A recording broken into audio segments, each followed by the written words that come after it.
Hi, I'm Femi OK and you're in the stream. Today, more than 5 million lives have been lost in the conflict in the Democratic Republic of Congo, making it the deadliest since World War II. Is long-lasting peace actually possible?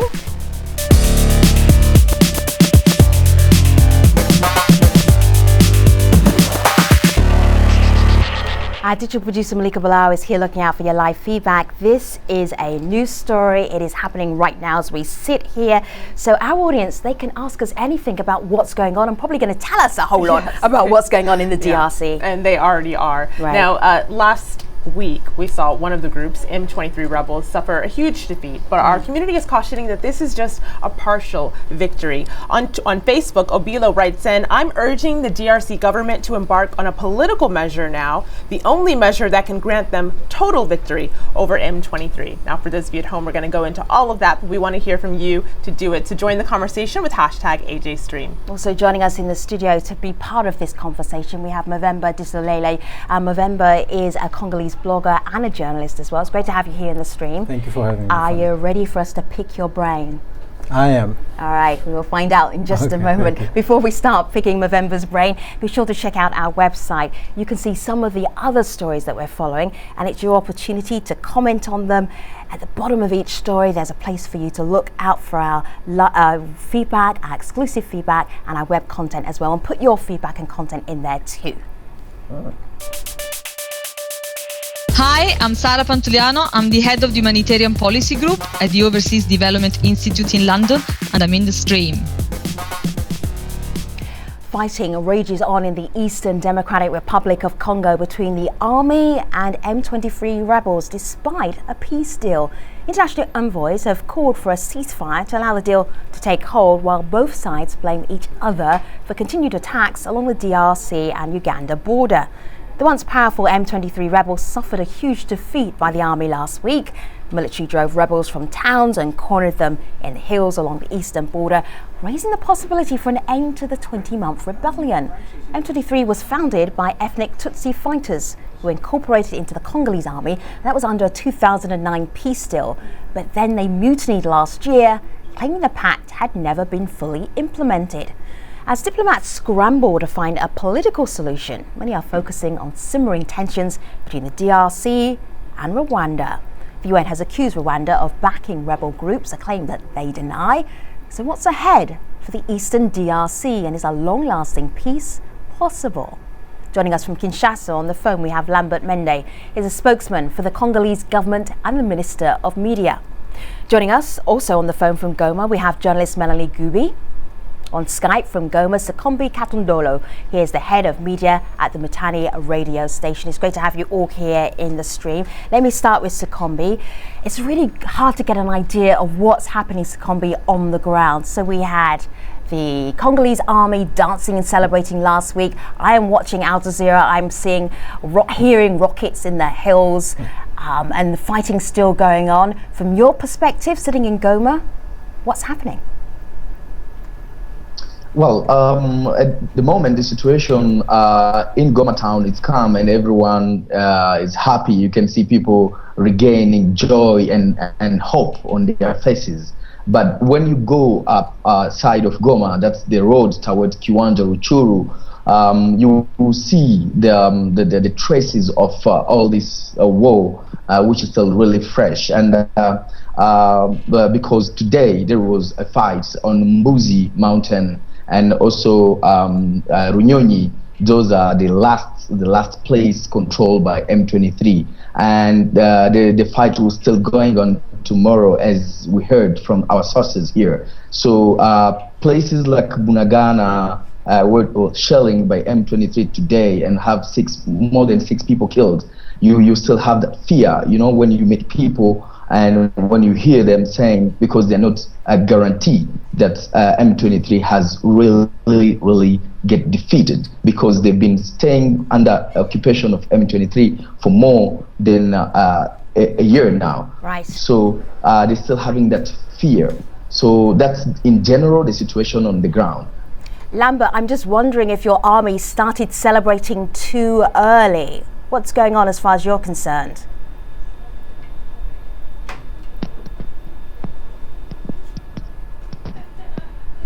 Okay, so we have lost Lambert there just for a moment. So let me bring in Movember. Movember, you've got a lot of contacts in the Eastern Congo. How did we get from that situation where we're seeing dancing soldiers and then they're back fighting again? What happened in the last couple of days?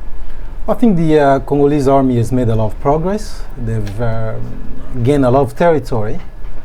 So when you live in DRC, in Eastern Congo particularly, where we've seen all this violence almost in a permanent manner, any change is a cause for celebration.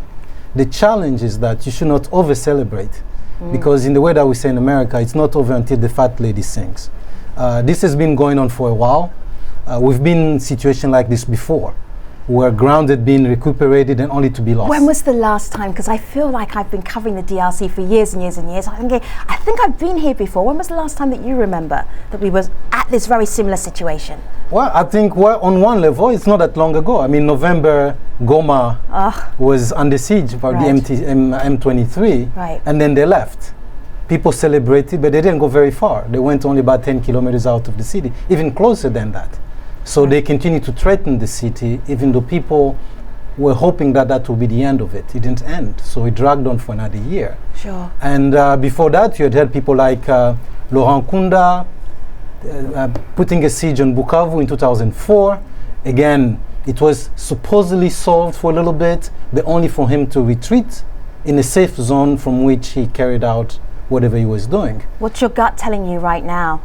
I think we're not out of the clearing yet. We're not out of the woods. So a lot of work remains to be done. We salute the effort of the UN Special Representative of the Secretary General, Martin Kobler.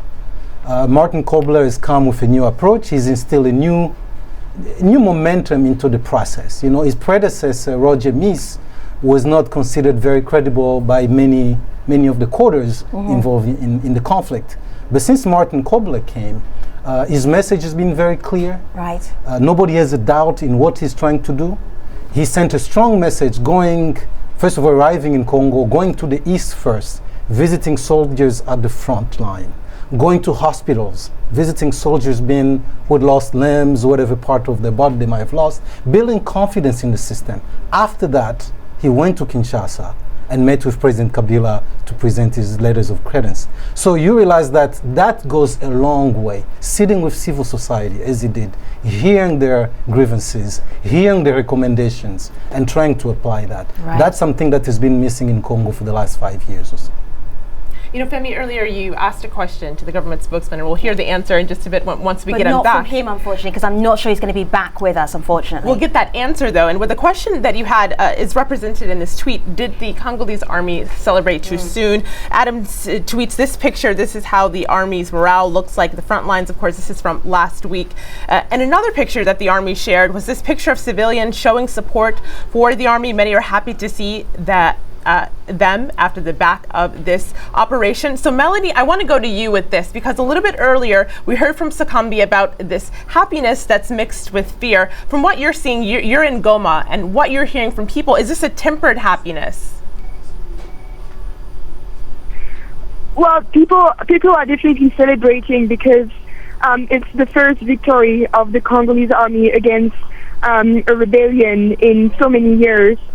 So people are seeing change and are simply happy to be free, not be occupied by a rebel force that they see as illegitimate. But people are obviously worried that there might be some backlash, that this might not be the end, that the M23 might come back one way or another, whether it's as the M23 or under another name. There's been a series of rebellions since 96 now, all with the same people, always coming back under a different name. So people are very careful and cautious to not celebrate too early, and also a lot of people who have been displaced and are now living in camps since over a year are not coming back yet to their home in Rutshuru territory, because they want to be sure that this liberation is for real, and that the M23 is really finished, and that security is coming back to this to this area. That they want to be sure also that the Congolese army is behaving right, because the Congolese army has a reputation for human rights violations. So there's a lot of questions still hanging, and people want this question to be answered before they can really celebrate and come back to their homes. So, Kombi, when we started this program, we talked about 5 million people dead in the course of this conflict, and when I always hear a figure like that, I'm thinking about the impact on the local population and how they're bearing up. When you look at what's happened in the last week, how's life changed? Well, as most of us here are saying, it's something which has lasted for more than a decade. So having 5 million people killed is not something which will change within 1 week, and not having that guarantee that this is over. So people are still so skeptical, and they're like, let's see really if it will end. But also they believe that one thing may let it end, it's by having a good justice system, and knowing that all the people who has been involved in this rebellion, they get arrested, they get they go to court with a fair case, a trial. So yeah, these are the thing which people still waiting to hear about, and so they can be like, okay, now this is an end of an episode, So it's interesting you say that, because a couple of hours ago we spoke to Mary Robinson, who is the UN Special Envoy to the Great Lakes region in Central Africa, and this question of amnesty, or what to do with the rebels, this was something that she talked to us about. So have a listen to what she had to say.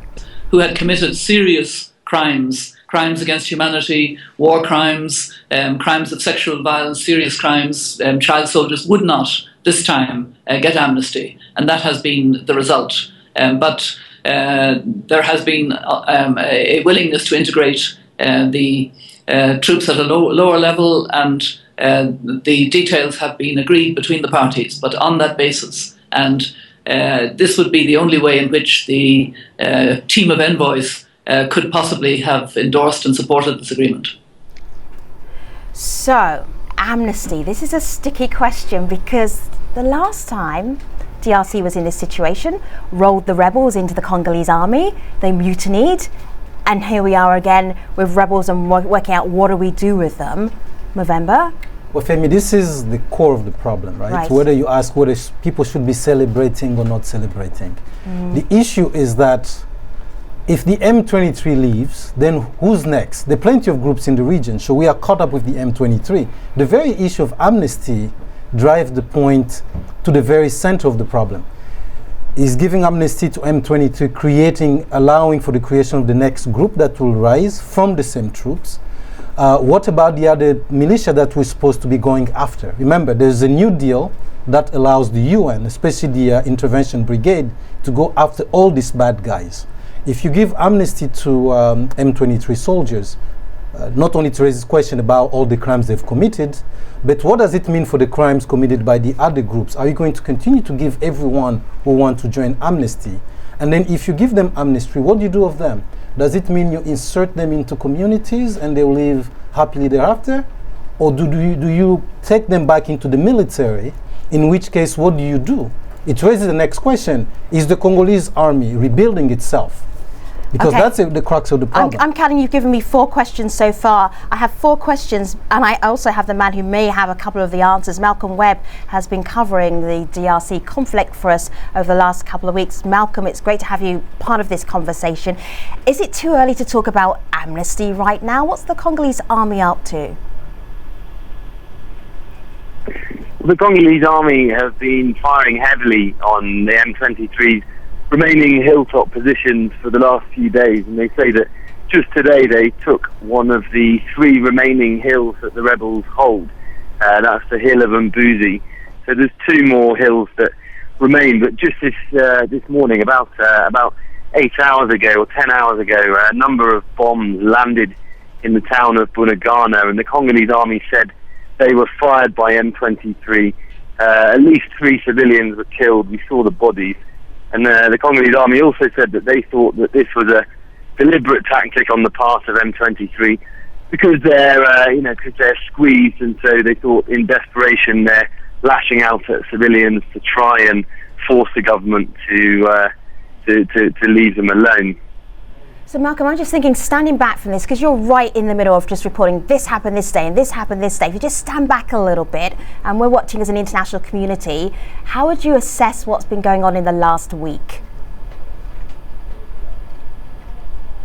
Are you there, Malcolm? I'm sorry, the line's not very good. Yeah. If you stand back just a little bit from your sort of day-to-day, I've been watching you over the weekend. You're standing in a spot telling us, holding up your microphone, we can hear the rockets in the hills. So you're covering it almost minute by minute by minute. But stand back, give us a little bit of a distance. What's happened in the last week from your perspective? Well, in the last week, I guess we've seen a very different kind of Congolese army from what we saw here a year ago, 18 months ago, when M23 started their rebellion. The Congolese soldiers now are being fed and given water and being paid every day. So that means that looting has drastically reduced and morale is much higher. They also rotate troops on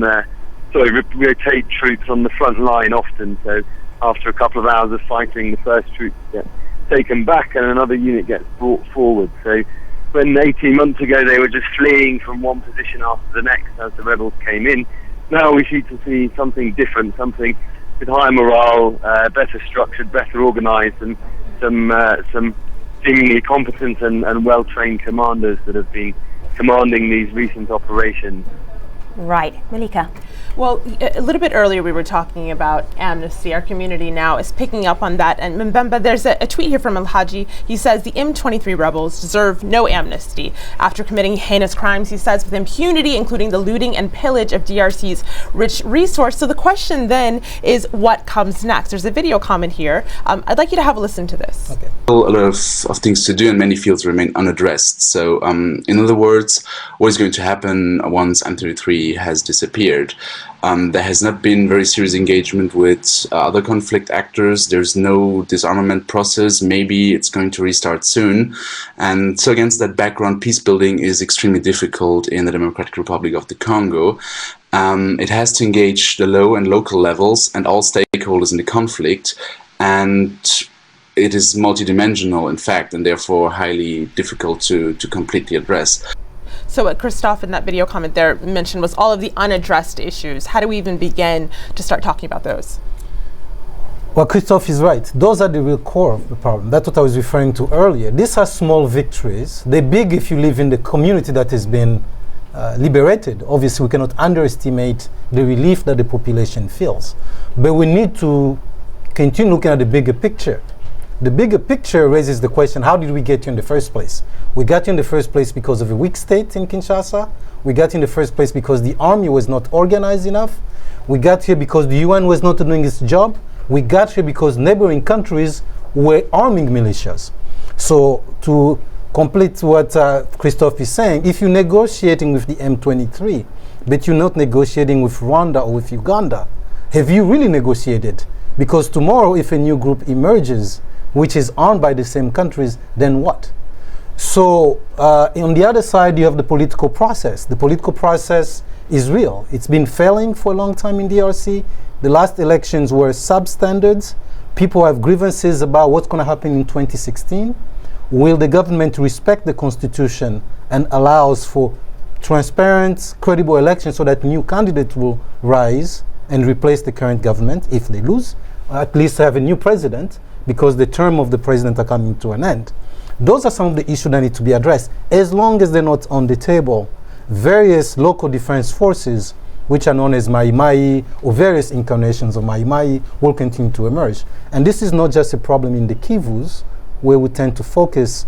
There are rumblings in Katanga with groups like Kata Katanga. There's been tension in Bakongo. There are tension in Equatorial Province and elsewhere. Let me help people understand what you're saying, because You can reel off all of these various different groups very easily. I've got just a little tweet here that just reminds people, just in Eastern Congo by itself, how many groups there are. So we're looking at about 10 just in Eastern Congo. Every time you see a different color, that's a different group. So I know our focus is on our M23, but let me just ask this to Sekombi. If M23 were just taken out of the picture, there was an amnesty, there was a peace deal that actually went forward and was ratified, does that solve all your problems? Well, your line is not good. I'm not getting you.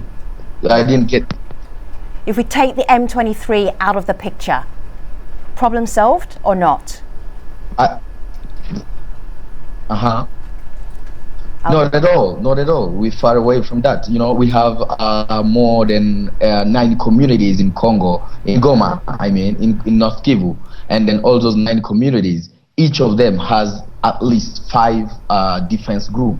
So M23 is one, but there is a really very serious problem which is growing now in Beni and Watalinga area, which is upper north of the North Kivu at the limit of Ituri, where we have Al-Shabaab present.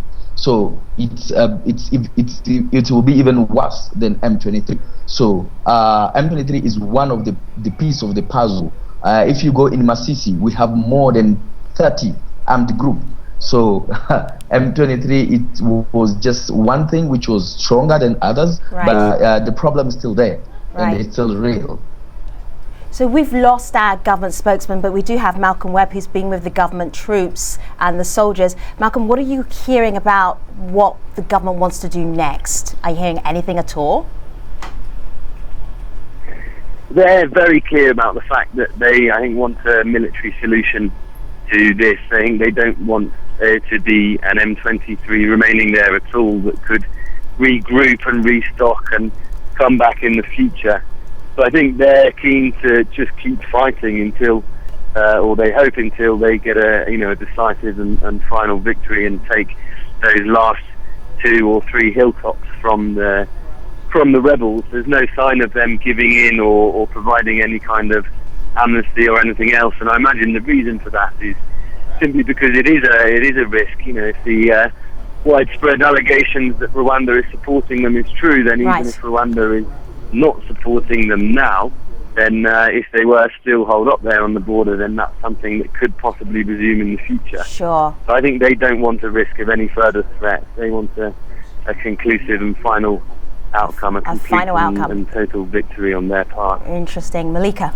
Well, Malcolm, of course, just mentioned Rwanda, and Ndembe, you also mentioned that there's on Facebook, Arnold writes in, he's Congolese, he says, as long as Kagame of Rwanda and Museveni of Uganda still pursue what he says is illicit business in Congo and don't allow democracy in their respective countries, we may not have long-lasting peace in DRC. Is that the feeling that most Congolese people have?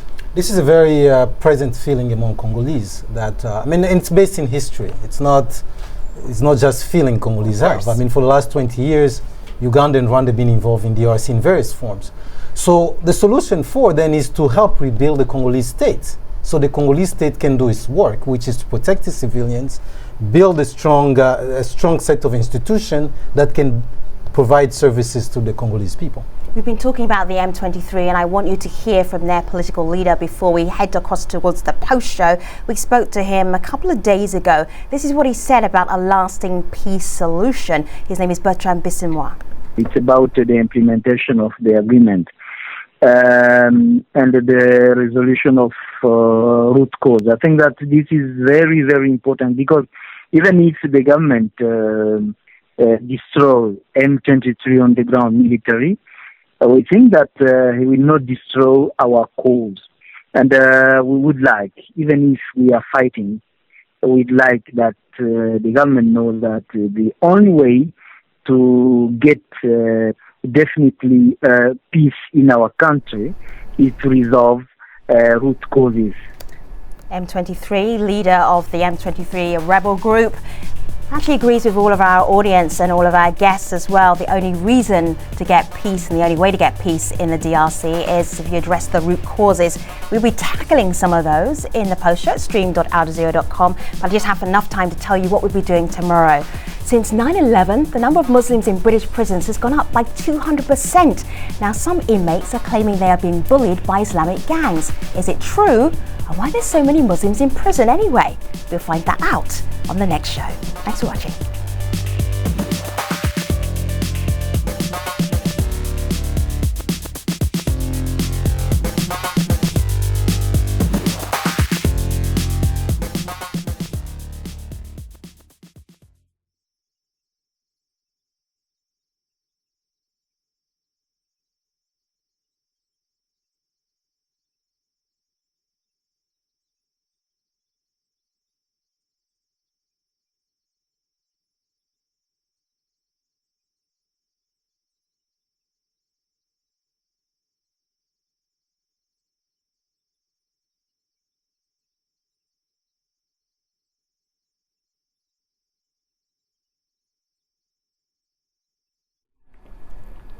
Hello there, this is the Streams Post Show. We're carrying on our discussion of what's needed for long-lasting peace in the Democratic Republic of Congo. I want to get right back to the conversation. Malcolm Webb, he's still out there. He's our Al Jazeera correspondent in the DRC. Malcolm? Yes, I am. All right, I don't know when you sleep, Malcolm. I'm not even going to ask that question. You're probably going to sleep when this story's not top of the news agenda. What I want to know are the things that you don't have time to tell us when you're reporting in a 2-minute 15 news report. I want you to tell us the things that are really important that you're like, I didn't get a chance to tell the audience this and they really need to know it. Well, I guess one of the things that strikes you so much working in a conflict like this is just quite how much you see the very best and the very worst of people, I guess, all at the same time. I mean, some of the civilians here, I guess, are incredibly resilient. I mean, sometimes people are sort of running in fear. Other times you see people running and literally laughing out loud as they do, because they're just so used to it and able to make light and even joke about these situations that are basically very dangerous and very scary. But of course, in a news story, you never get to put those kind of shots in because they just don't make sense with telling the usual narrative. But yeah, you get many inspiring moments of strength and even humour in some of the most surprising situations. There's some video that you sent to us and we used on Al Jazeera just last week. I think it was last Wednesday, and I think I'm getting exactly what you're talking about. So we've got the Congo Army, and it's the last major rebel stronghold is the title for the video. But the soldiers are breakdancing behind you. This was video that your crew shot. What happened to the lead up to that moment? Give us a little backstory for the moment that we're seeing right now on video. They're doing flips. I can't see it at the moment. Yeah, you can't see it, but it's the fall of Bunagana when Bunagana was taken on Wednesday. Yeah, they're doing backflips and they're doing break dancing, and these are all Congolese soldiers. And you moved away so you could see the soldiers literally dancing. Okay, yeah, that was just after Bunagana had been taken back by the government. So Bunagana was one of the first towns for the rebels to take about 18 months ago, and then on Wednesday last week it was the last town that the government managed to take back off them. And so people had been living there on the rebel occupation, but then when the fighting resumed and came close, then they all fled. A lot of them fled over the border to neighbouring Uganda. Sure. And when we walked into the town with the soldiers just a few minutes before those shots, and the place was deserted. They said there was a few rebels left who were shot, and we did see a few men sort of popping out from behind some of the houses who were maybe put civilian jackets on but were still wearing military fatigues and were trying to pass on notice. They looked very much like they were M23 fighters who were trying not to be picked up by the government soldiers. But then within a matter of minutes, I think word spread to many people in neighbouring Uganda, and thousands of them came running across the border, screaming and shouting and absolutely delighted to see that the government was back. I mean, the atmosphere was quite incredible. I've never seen anything like it. People were very keen and very happy to see what they thought was the back of the rebels. Movember, I'm not going to lie, this is a complicated story to keep up with. When you're describing different areas, different regions, different groups, it's a tough story to stay on top of. It's a tough story to stay connected to. What can you tell us that will help us as an international audience to actually understand why this is so incredibly important? It is a human story. I mean, when you take the names and the confusion of names out, it's the same story that everybody will move from. This is a story about women being raped on daily basis for no reason, just because somebody with a gun can do it. This is a story about over 2 million people being displaced internally in their own country, losing pretty much everything they have, like Malcolm was saying, running, always on the run, always on the run.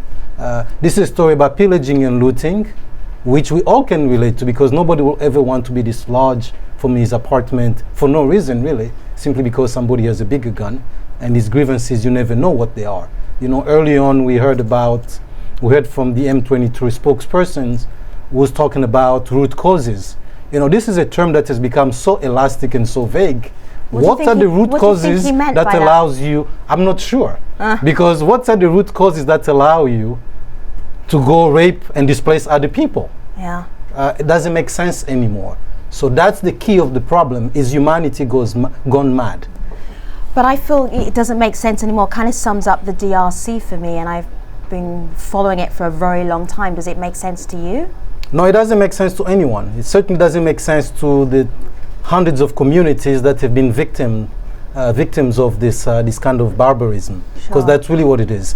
The DRC at the crossroad, trying to re-become a working, functioning state. Wow. And it behooves every sector of the Congolese community to contribute to that. And taking up weapons is not a solution. And on their way to becoming a working, functional state, our community is asking about the role of the West and all of that. Melanie, there's a Facebook comment here from a Congolese resident who writes, immense economic interest exists that Western companies profit from. The more there's a lack of control, the higher the exploitation of resources. And this is something that we touched upon, but didn't get a chance to really delve into, Melanie. So what is the role of the West in all of this?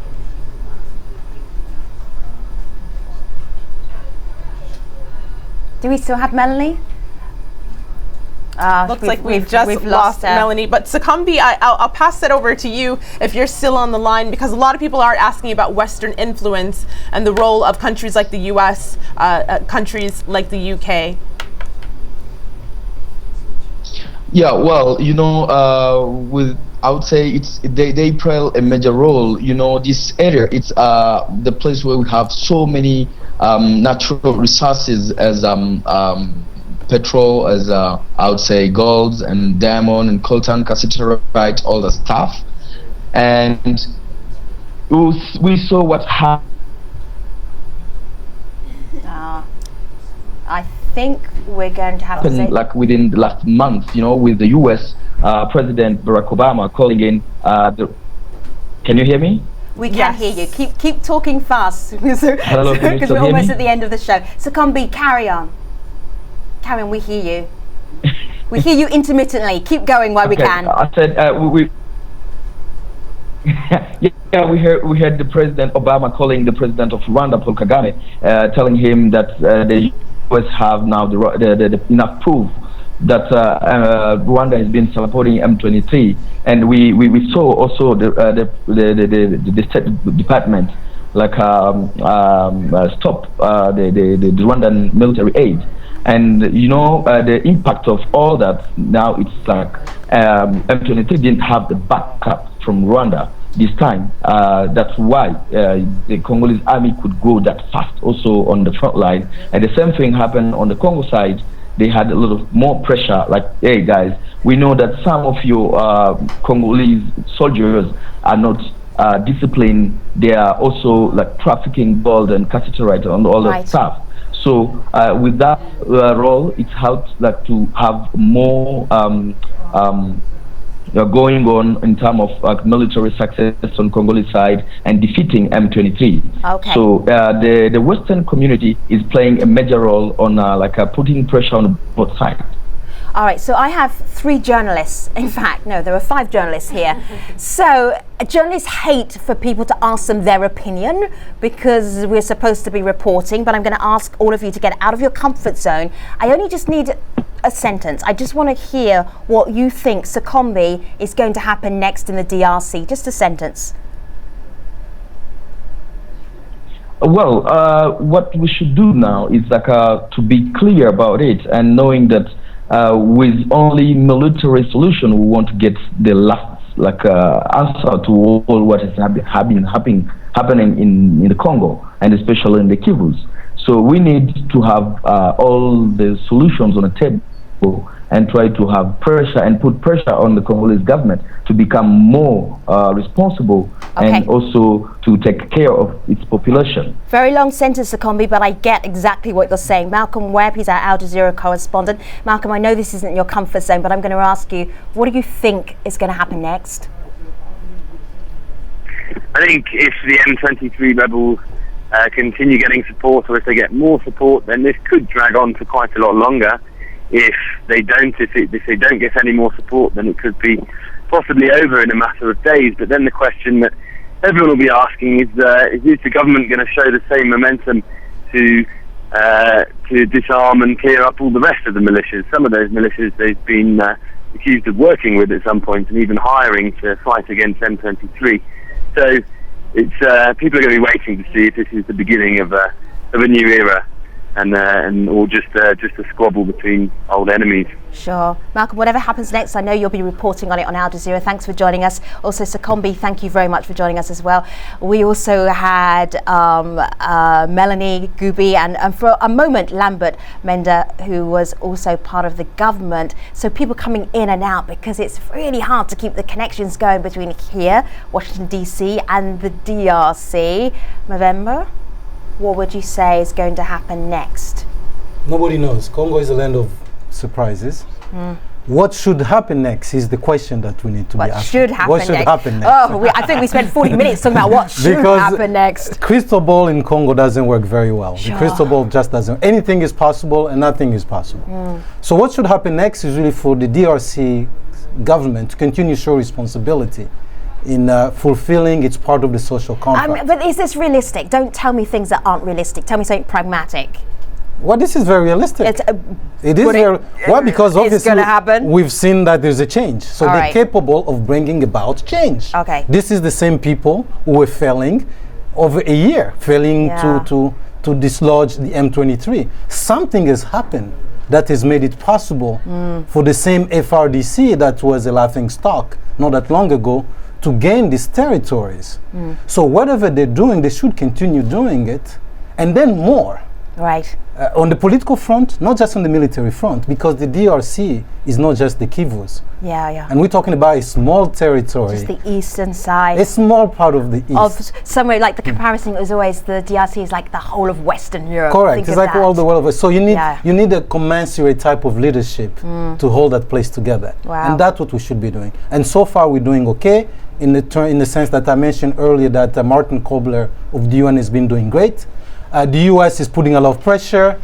We need more pressure on the Congolese government because the key lies in Kinshasa. I have a feeling you'll be back on the stream before Thank this you for is all having done. me. It's been great having you. It's a Malika, pleasure. how's our community reacting to the conversation? I think a lot of people learned things today. That's the sentiment that I seem to be seeing on Twitter. And of course, the conversation will continue as it always does after the show. Of course, at AJ Stream to continue the conversation. Meanwhile, what we'll be doing on the next program? Well, since 9/11, the number of Muslims in British prisons has gone up by 200%. And now some inmates are claiming that they're being bullied by Islamic gangs. But is it true? And why are there so many Muslims in UK prison in the first place? Those are questions for another day. Until then, we'll see you online. Thanks for watching. Take care.